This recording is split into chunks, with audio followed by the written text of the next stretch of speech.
Salut tout le monde, j'espère que vous allez bien les amis, on se retrouve pour une nouvelle vidéo.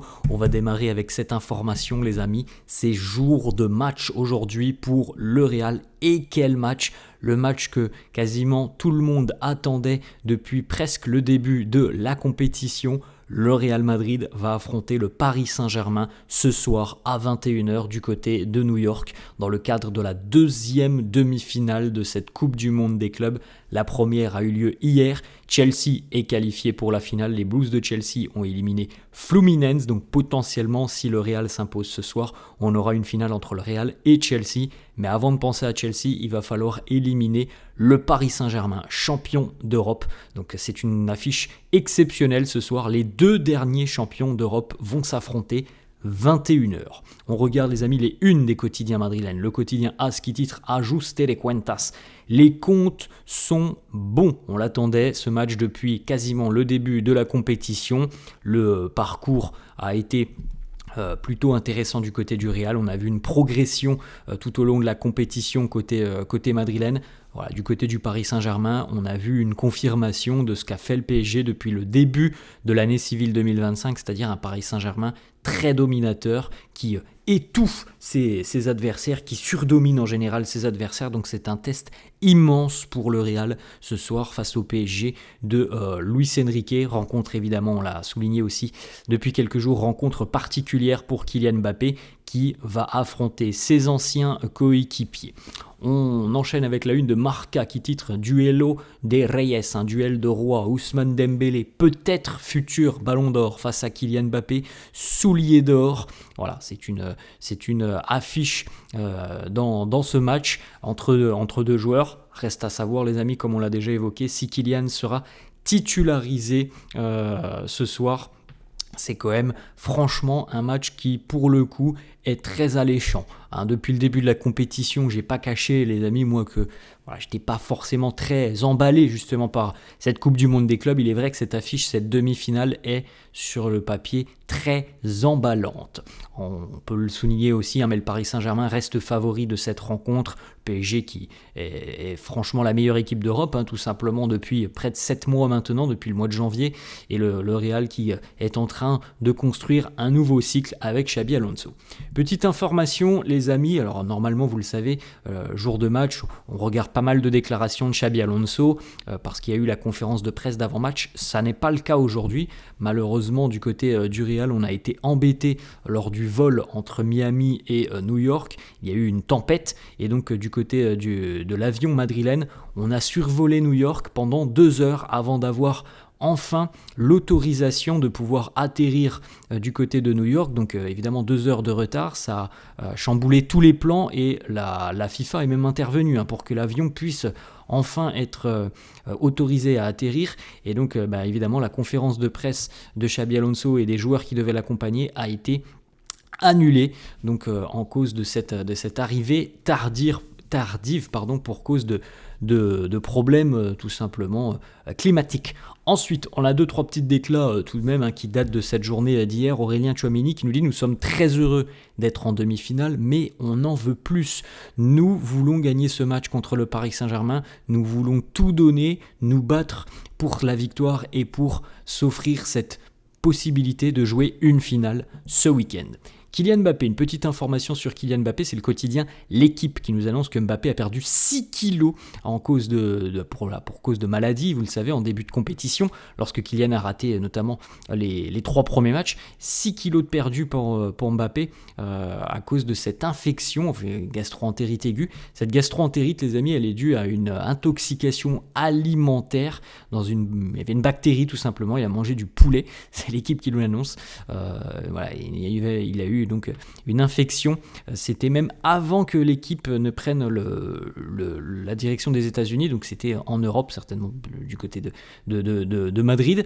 Et évidemment, avec le délai d'incubation du virus, l'infection est apparue lorsque le Real est arrivé aux États-Unis, et donc une perte de 6 kilos pour Kylian Mbappé.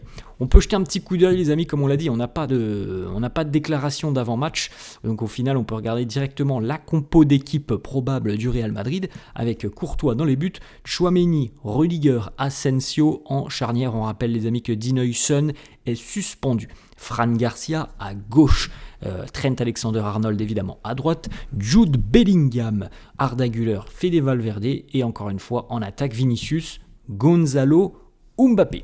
Une petite déclaration de Raúl Asensio qui devrait donc effectuer son retour dans le 11 madrilène après avoir purgé sa suspension. Raúl Asensio sur justement le penalty qu'il a causé. Il nous dit « C'était très difficile, je ne m'attendais pas à avoir un début aussi compliqué. Tout le monde m'a soutenu, c'est le football. Si tu ne joues pas, tu ne peux pas faire d'erreur. Moi, je n'ai pas envie de faire d'erreur, mais en tout cas, dès que tu en fais une, ça te sert, tu peux apprendre de tout cela. » Bon, voilà, c'était il y a 3-4 matchs maintenant, l'erreur de Raúl Asensio, 3 matchs je crois. Donc on espère qu'il va retrouver la confiance ce soir dans l'alignement défensif. Petite déclaration aussi de Jude Bellingham qui a joué son 100e match sous les couleurs du Real Madrid. Jude qui nous dit « Je suis très heureux d'atteindre voilà, cette barre symbolique des 100 matchs avec le Real. C'est un rêve incroyable et un accomplissement énorme pour moi. Je ne prends aucune chose pour garantie. Donc voilà, je veux me battre pour continuer à performer pour le Real. Être en mesure de représenter le club 100 fois, c'est déjà un moment exceptionnel pour moi, pour ma famille, et j'espère qu'il y en aura encore 100 autres. Ensuite, les amis, une petite information, puisqu'au final, vu qu'on n'a pas de déclaration, on a quand même eu pas mal d'infos hier qui concernent le mercato, donc on va pouvoir les évoquer aujourd'hui. Et c'est Fabrizio Romano qui annonce quasiment officiellement que Álvaro Carreras va rejoindre le Real Madrid, donc la fin du petit feuilleton qui aura duré 1 mois. Le Real est tout proche de boucler l'arrivée de Carreras, avec une information aussi importante, le jeune Rafael Obrador, lui, va être inclus dans le deal et va donc rejoindre le Benfica Lisbonne. Pour le moment, on n'a pas d'indemnité. Mais en tout cas, Carreras, le Here We Go, va arriver très prochainement. Ce sont les informations de Fabrizio Romano. Petite information donc, de The Athletic qui nous annonce que Carreras, malgré les bonnes prestations de Fran Garcia, reste l'option choisie par Xabi Alonso pour la suite de la saison et pour le début surtout de la saison qui va arriver. Donc on pourrait avoir un duo Carreras-Fran Garcia et une concurrence donc entre les deux joueurs, mais comme on l'a évoqué aussi il y a 48 heures, Fran Garcia a ouvert toutes les possibilités. Il a dit on verra bien ce qui se passera sur ce mercato, donc peut-être que l'arrivée de Carreras le poussera vers la sortie, je n'espère pas. On verra tout ça dans les prochaines semaines. En tout cas, c'est une bonne nouvelle. Le Real va boucler l'arrivée d'Álvaro Carreras, qui est un joueur qui était désiré quand même par Xabi Alonso. Autre information, donc le jeune joueur de la Castilla, Rafael Obrador, va s'engager du côté du Benfica contre 5 millions d'euros, donc c'est peut-être ça qui va baisser la clause de Álvaro Carreras. On verra bien quelles sont les modalités de paiement pour le jeune latéral espagnol.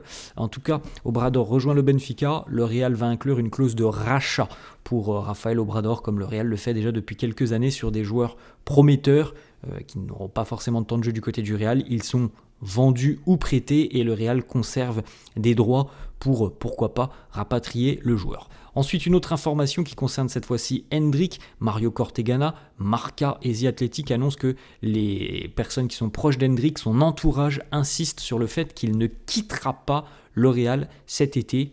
Il a été question il y a une dizaine de jours, les amis, peut-être d'un départ sous la forme d'un prêt pour Endrick. Visiblement, ça n'est pas d'actualité et ça n'est pas envisagé par son entourage. Autre information, encore une fois, c'est Marca et Mario Cortegana qui nous annoncent que Arda Güler s'est vu confirmé par le Real Madrid que l'arrivée de Franco Mastantuono ne serait pas une menace pour son temps de jeu.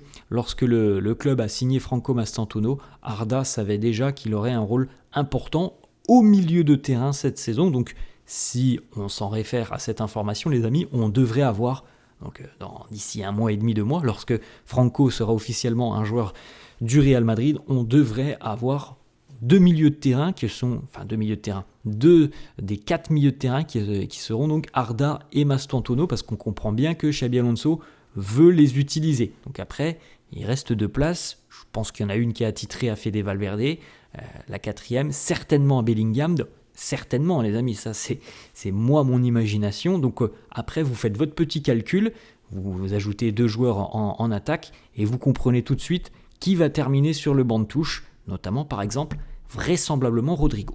Justement, petite information qui concerne Rodrigo, Arsenal travaille dans l'ombre sur le dossier Rodrigo. Il y a déjà eu des discussions préliminaires avec l'entourage du joueur sur un possible transfert. En tout cas, les Gunners ne font pas beaucoup de bruit sur ce dossier Rodrigo, mais Arsenal travaille très sérieusement là-dessus et attend patiemment peut-être une fenêtre d'ouverture après cette Coupe du Monde des clubs.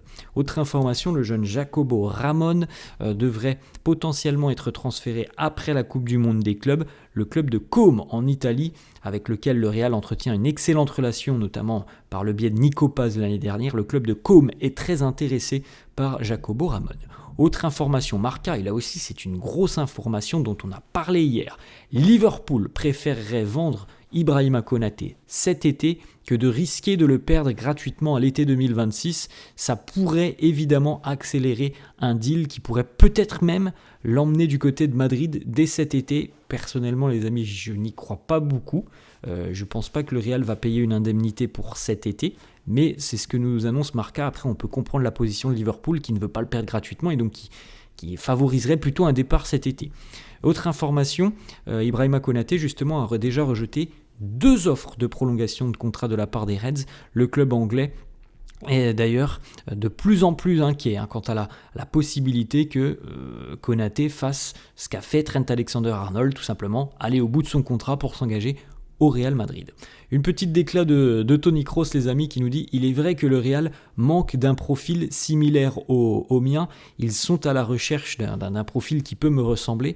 Moi, je sais que je ne reviendrai pas. Le Real le sait aussi.